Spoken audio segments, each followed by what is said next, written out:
नमस्कार मंडळी, नवराष्ट्र आणि प्रथा आटा प्रस्तुत घरचा शेफ या विशेष सिरीज मध्ये मी माधवी वाडकर तुम्हा सगळ्यांचं मनापासून स्वागत करते। मी आता आली वरळी या परिसरामध्ये।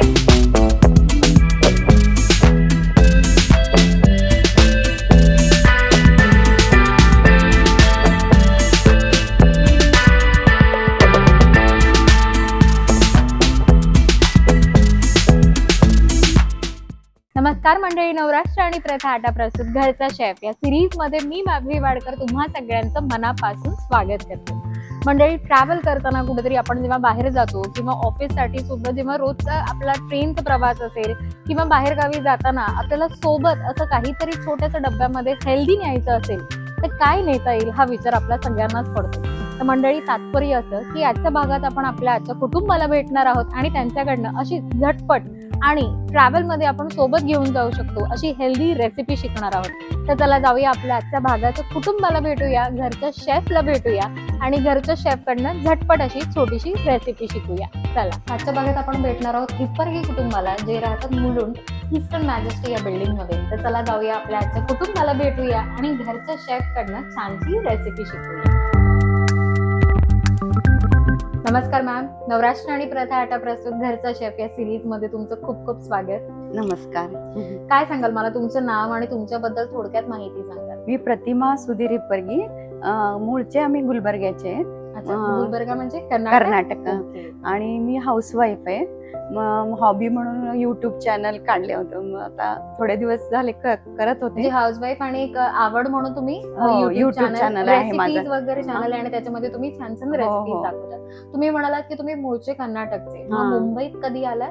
मग लग्न झाल्यावर इकडे मुंबईत आलो, पण आधी मुंबईच्या बद्दल खूप घाबरवले होते सगळे। कसं वाटलं म्हणजे कर्नाटक इकडे सगळे कसं घर असं आपण ओपन ठेवतो ना, इकडं सगळं बंद बंद असं। आधी मी खूप घाबरून कोणालाच दार उघडायची नाही, म्हणजे संध्याकाळपर्यंत आमचं दार बंदच असायचं, मी अजिबात उघडत नव्हते, खाली जात नव्हते। मग थोड्या दिवसांनी सवय झाली, मग सेफ्टी डोअर वगैरे बसवलं, मग मी उघडून बघायची कोण आलं तर असं। म्हणजे मुंबईमध्ये कसं राहतात, कोणी पण येतात सेल्समन। आज जर तुम्हाला विचारलं की कर्नाटक की मुंबई काय आवडतं? आता मुंबईच, म्हणजे आता प्रॉपर मुंबईकर झालेले आहे। प्रॉपर मुंबई खूप आवडते आता। आणि छंद म्हणून म्हणजे कुकिंग जसं आवडतं, तर मग युट्यूबचं चॅनल तुम्ही छान कसं जोपासता। आज फंडा विचारलं तुम्हाला तर लाईफचा फंडा असं काय असेल? म्हणजे प्रत्येकीचं कसं काही ना काही असतं की बकेट लिस्ट असते की हे मला पूर्ण करायचे स्वप्न वगैरे, तसं तुमचं काय आहे? तेच आता युट्यूब चॅनल अजून चांगलं चालवायचंय मला, ते मध्ये बंद झालं तर थोडंसं कोरोनाच्या पिरियड मध्ये माझा मुलगा तिकडं अडकला होता ना, त्याच्यासाठी म्हणून सुरू केलं मी। म्हणजे खूप मुलं ते बघत होते ना, माझ्या जावेच्या मुलं पण म्हणले की तुम्ही काकू सुरू करा असं, मग तेव्हा केलं। अजून ते आता अर्धच राहिले, ते पूर्ण करायची इच्छा आहे। हे स्वप्न आहे की जे तुम्ही सुरुवात केली होती, जे मागे अर्ध सोडले ते पूर्ण करायचं। मी नक्की म्हणेन की ते तुम्ही छान चालू करा आणि त्याच्यामध्ये छान छान पुढे यश सुद्धा मिळवा।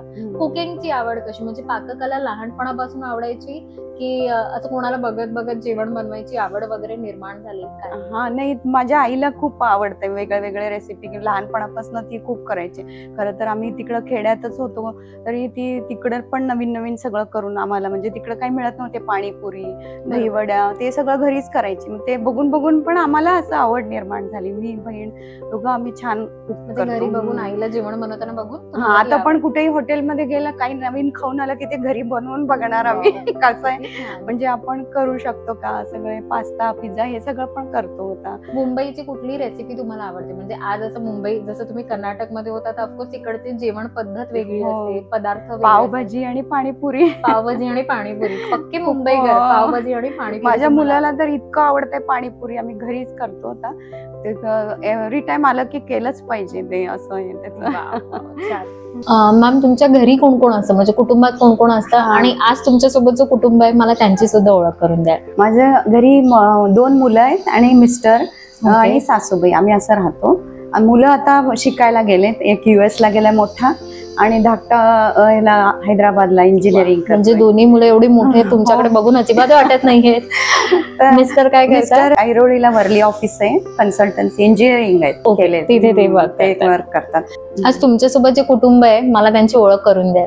हो, आज माझ्यासोबत माझी मोठी बहीण योगिता आहे. नमस्कार. आणि माझी शेजारीण जान्हवी आहे. नमस्कार. छान तबला वाजवते ती. आणि राखी आहे, ती योगा शिकवते, माझी मैत्रीण आहे. अरे वा. ताई, मी पहिले तुमच्याकडे येते. जसं मोठी बहीण म्हणालात, आताच रक्षाबंधन झालं. भाऊ बहिणीचं नातं जसं असतं तसं बहिणी बहिणींचं नातं सुद्धा खूप वेगळं असतं. म्हणजे लहानपणी तर आपण भांडतो, मस्ती करतो, आणि मोठं झाल्यानंतर सुद्धा ती भांडणं कधी कधी असतात, रुसवा फुगवा असतो. तुमच्या दोघींचं नातं कसं आहे? असंच थोडंसं मैत्रिणींसारखं, थोडं भांडणं व्हायची. आणि तिला रेसिपीची तर अगदी लहानपणापासूनच आवड. म्हणजे कुठे पूड चटणी करायची लहानपणी, भाकरीच करायला जायची. शेवटची एखादी भाकरी मी करते, पोळी करते, असं तिला लहानपणापासूनच कुकिंग वगैरेची आवड होती. म्हणजे तुमची मजा होती ना लहानपणापासूनच खायला असं मस्त आपण बसायचं आणि बहीण छान बनवून देते. मग आजही असं मिळतं का छान मस्त काही काही खायला? असेल तर नक्कीच ती मला पाठवते. म्हणजे आजही लाड असे पुरवले जातात. मी ताई तुमच्याकडे येईन. शेजार धर्म आपण म्हणतो की शेजारी म्हणजे खरं तर दुसरं कुटुंब आलं, कारण आपल्या फॅमिली नंतर आपल्याला जर कोण जास्ती ओळखत असेल तर ते शेजारी असतात. काय सांगाल आज ह्यांच्याबद्दल? प्रतिमा अतिशय मनमिळावू, हसरी आणि पदार्थ बनवण्याची आवड असणारी एक चांगली सुगरण आहे. आणि तिला कर्नाटकी स्टाईलच्या बरोबर मराठी पदार्थ देखील खूप आवडतात. आमच्या घरी पूर्णपणे पारंपरिक मराठी पदार्थ होतात. जसं मी विदर्भातील असल्यामुळे पुडाची वडी ती आवर्जून केली की तिच्याकडे येते.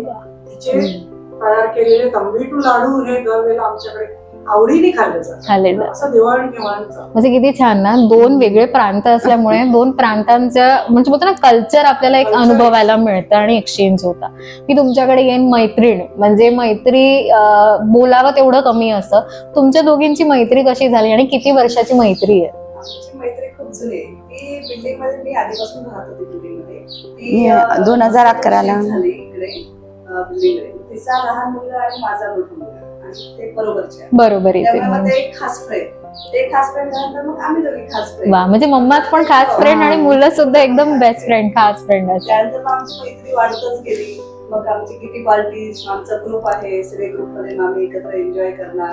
त्याच्यात मला नवीन नवीन पदार्थ बनवण्याची खूप आवड आहे. त्यामुळे मग आम्हाला सगळ्यांचा आस्वाद घ्यायला मिळतो. छान छान पदार्थ बनवत असते, आमची मज्जा असते. मला ना तुमच्या सगळ्यांचं बोलणं ऐकून असं झालं की मी कधी ह्यांना घेऊन किचन मध्ये जाते. कारण एवढं जसं तुम्ही म्हणालात की ते सुगरण आहे, आणि ताई सुद्धा म्हणाल्या की लहानपणापासूनच यांना जेवणाची कुकिंगची आवड आहे. सो आय एम शुअर आम्हाला आणि आमच्या प्रेक्षकांना आज काहीतरी छान आणि वेगळं असं रेसिपी शिकायला मिळेल. तर तुम्ही कुठेही जायचं नाही, तुम्ही थांबायचंय, कारण मी आता यांना घेऊन जाते किचन मध्ये. छान अशी रेसिपी असते, काय शिकवताय ते आम्ही शिकतो आणि पुन्हा आम्ही येतो टेस्टिंगसाठी. प्रतिभा मॅम, आपल्या गप्पा तर खूप छान झाल्यात. तर चला, आज तुम्ही आम्हाला आणि आमच्या प्रेक्षकांना कुठला पदार्थ शिकवणार आहात, त्या पदार्थाचं नाव सांगाल? आज मी तहान भूक लाडू शिकवणार आहे. काहीतरी वेगळं आहे, म्हणजे तहान भूक लाडू.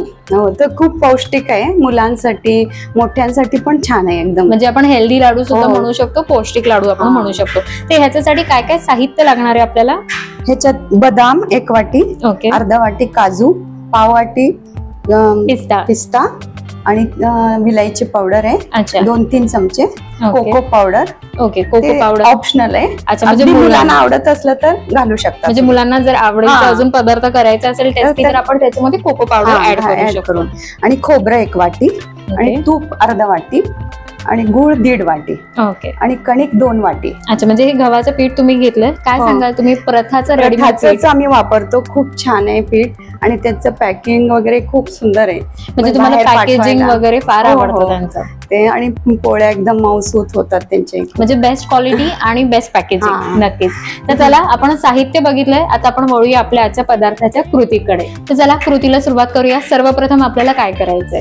आता हे सगळे ड्रायफ्रुट्स आणि खोबरं, कणिक सगळं तुपावर भाजून घ्यायचं वेगळं वेगळं. ओके. आता ह्याला 1 चमचा तूप टाकायला, आणि कणिकेला 2 चमचा. म्हणजे आपण ड्रायफ्रुट्सला 1 चमचा तूप घेणार आणि त्या तुपामध्ये छान भाजून घेणार. लाल रंगावर थोडं भाजून घ्यायचं. प्रतिभा मंडळी किती त्या झटपट आहेत की आपली रेसिपी एकदम झटपट व्हावी म्हणून त्यांनी आपल्याला इथे भाजून सुद्धा दाखवलेले आहेत की हे सगळे ड्रायफ्रुट्स आहे जे 1 चमचा तुपामध्ये तुम्हाला भाजून झाल्यानंतर अशा पद्धतीने हे छान आपले ड्रायफ्रुट्स दिसतील. म्हणजे गोल्डन असा कलर असा ब्राऊन color. गोल्डन कलर आला हो. म्हणजे समजून घ्यायचं की हे छान भाजलेले भाजलेले आहे. आणि गव्हाच्या पिठासाठी आपण कसं करणार की पीठ ते छान भाजून पीठ झालं. छान भाजल्यावर असं पिंक कलर येतो, ओके. गोल्डन पिंक कलर, आणि वास पण एकदम छान सुगंध येतो, यायला सुगंध यायला लागतो. लागतो घरभर. मग ते त्या समजायचं की आता भाजलंय पूर्ण पीठ. ह्याच्यामध्ये आपण काहीच ऍड करत नाही ना भाजताना, नाही, फक्त तूप आणि गव्हाचं हो, पीठ. तेवढंच. सो म्हणजे आपल्याला सर्वप्रथम हे जे ड्रायफ्रुट्स आहे आणि गव्हाचं पीठ आहे ते छानपैकी तुपामध्ये भाजून घ्यायचंय. प्रतिभा मॅम, आपलं म्हणजे गव्हाचं पीठ छान आपण भाजून झालंय, घेतलेलं हो. आहे, ड्रायफ्रुट्स भाजून घेतलेले आहेत. आता पुढे आपल्याला काय करायचंय, मिक्सर तुम्ही इथे हो, घेतलाय. घेतलंय. आता ते सगळे ड्रायफ्रुट्स आपण मिक्सरवर ना पावडर करून ओके. घ्यायचं, थोडं जाडसर पावडर. आपण शेंगाचं कूट कसं करतो ना तसं. बरोबर. ओके, म्हणजे आपण जे ड्रायफ्रुट्स आहे ते सगळे आपण इथे थोडेसे जाडसर असे वाटून घेणार हो, आहोत. हो.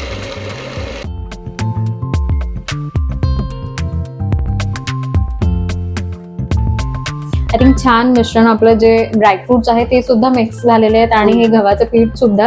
आता आपल्याला पुढे काय करायचंय, आता आपण हे सगळं मिक्स करून लाडू वळायचे. अर्ध मी घेणार, अर्ध तो कोको पावडर मिक्स करून करणार. म्हणजे आपण दोन पद्धतीचे लाडू बनवतो, एक मुलांना आवडतील असे हो. कोको पावडर टाकून आणि एक विदाउट मोठ्यांना, कोको पावडर. येस. 2-3 चमचे तूप घालायचं ओके. आणि आणि अर्ध गूळ? गुळ ह्याला घालूया, पण अर्ध त्याला. अच्छा.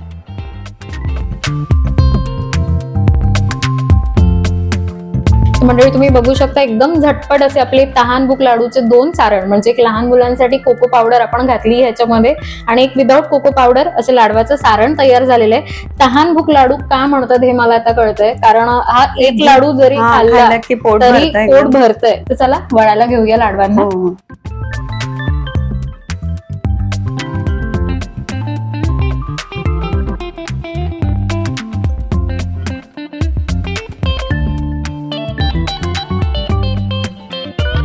तर एकदम सुंदर असे झटपट असे आम्ही तहानभूक लाडू छान प्रतिभा मॅमनी आज आम्हाला शिकवलेले आहेत. मी टेस्ट करणार आहे, तुम्ही पण टेस्ट करायचे आणि सांगायचे कसे झाले.